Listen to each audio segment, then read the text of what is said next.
नमस्कार, मैं हूं आपके साथ सोनिया चौहान। टोटल टीवी पर आप सभी का स्वागत है। चलिए बुलेटिन की शुरुआत करते हैं एक बड़ी खबर के साथ। संसद का शीतकालीन सत्र थोड़ी देर में शुरू होगी। सदन की कार्यवाही लोकसभा अगले 2 दिन काफी ज्यादा महत्वपूर्ण बड़ी जानकारी और लोकसभा में संविधान पर चर्चा से शुरुआत होगी और ऐसे में 12 और 13 दिसंबर को संविधान पर होगी चर्चा। दोपहर 12 बजे से संविधान पर चर्चा शुरू हो जाएगी और ऐसे में थोड़ी देर में सदन की कार्यवाही शुरू होने वाली है। चर्चा की शुरुआत करेंगे रक्षा मंत्री राजनाथ सिंह। कांग्रेस की ओर से प्रियंका गांधी होंगी पहली वक्ता। प्रियंका गांधी का संसद में होगा पहला भाषण। बड़ी जानकारी। संसद का शीतकालीन सत्र थोड़ी देर में सदन की कार्यवाही शुरू होगी और वहीं इसी पर ज्यादा जानकारी साझा करने के लिए हमारे साथ एसोसिएट एडिटर प्रदीप कुमार जी जुड़ चुके हैं। प्रदीप कुमार जी, संसद के शीतकालीन सत्र थोड़ी देर में सदन की कार्यवाही शुरू होने वाली है और ऐसे में आज और कल काफी ज्यादा महत्वपूर्ण लोकसभा के लिए बताए जा रहे हैं क्योंकि संविधान पर चर्चा की शुरुआत होगी। राजनाथ सिंह चर्चा की शुरुआत करेंगे और क्या कुछ अपडेट?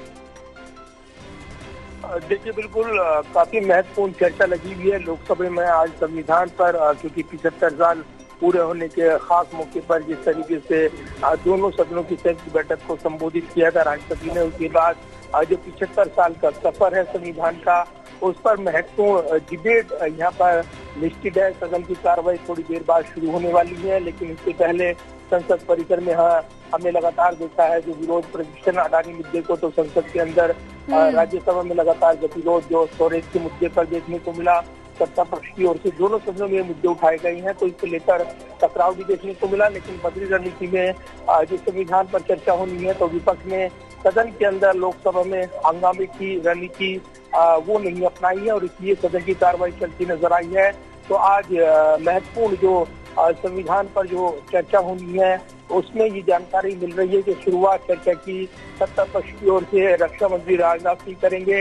इसके अलावा अगर देखें तो कांग्रेस की ओर से पहली प्रवक्ता के तौर पर जो वक्ता के तौर पर बोलती नजर आएंगी वो प्रियंका गांधी वो आज संसद में भाषण दे सकती है। तो एक बड़ा मौका रहेगा उनके लिए, क्योंकि वायनाड से चुनाव जीतने के बाद, उपचुनाव जीतने के बाद उनका पहला भाषण संसद में रहेगा।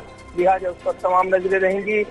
2 दिन की ये चर्चा और कल भी ये चर्चा जारी रहेगी लोकसभा में, तो काफी महत्वपूर्ण रहेगा क्योंकि चर्चा के दौरान सत्ता पक्ष की ओर से जोरदार जवाब सदन में दिया जाएगा और प्रधानमंत्री के भाषण पर भी नजरें रहनी है।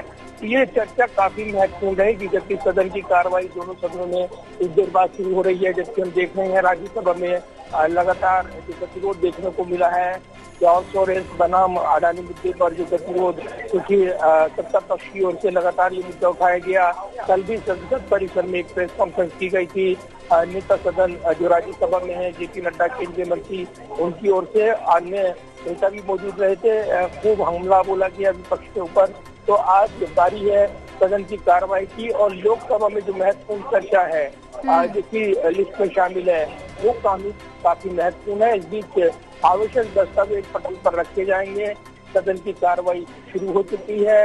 इसी के साथ लोकसभा में जो लोकसभा अध्यक्ष हैं ओम बिरला, उन्होंने सदन की कार्रवाई शुरू कर दी है। जी प्रदीप कुमार जी, अगर बात की जाए तो ऐसे में कुछ ही समय में बस सदन की कार्यवाही शुरू हो जाएगी। अगर बात की जाए तो लगातार विपक्ष का हंगामा देखने को मिल रहा है। सदन में गतिरोध का लगातार बरकरार है और ऐसे में जो लगातार विपक्ष प्रदर्शन कर रहा है, क्या इसका असर आज की कार्यवाही पर भी देखने को मिलेगा? देखिए, बिल्कुल। और संसद की कार्रवाई शुरू होते ही लोकसभा अध्यक्ष ने जो संसद पर आतंकी हमले की बरसी है, आज उनके वीर शहीदों को नमन करते हुए श्रद्धा सुमन अर्पित की जा रही हैं, उनको याद किया जा रहा है। उनके जो जवानों ने अपनी जान की बाजी लगाई, सर्वोच्च बलिदान दिया, उनको नमन किया जा रहा है। इससे पहले संसद परिसर में उनके जो वीर जो हमारे जवान जिस तरीके से इस आतंकी हमले को नाकाम करने में उनकी भूमिका रही, वो उनको श्रद्धा सुमन संसद परिसर में अर्पित किए जा रही हैं। प्रधानमंत्री ने भी सुबह सुबह उनको श्रद्धा सुमन अर्पित किए थे। तो सदन में दोनों सदनों में श्रद्धा सुमन उनको दिए जा रहे हैं, उनको याद किया जा रहा है। उनके भाग्य कारनामे का जिक्र करते हुए स्पीकर अपनी बात रख रहे हैं। इधर राज्यसभा में भी सदन की कार्रवाई जारी है। तो ये जरूर है, आवश्यक दस्तावेज पटल पर रखने के बाद जब सदन की कार्रवाई आगे बढ़ेगी, सदन के अंदर क्या रणनीति रहेगी देखना होगा। लेकिन लोकसभा में जो चर्चा होनी है वो काफी महत्वपूर्ण इस नजरिए से, क्योंकि संविधान पर जहां विपक्ष को सरकार पर जोरदार हमला बोलने का मौका मिलेगा, क्योंकि लगातार विपक्ष आरोप लगा रहा है कि संविधान का अनादर हो रहा है।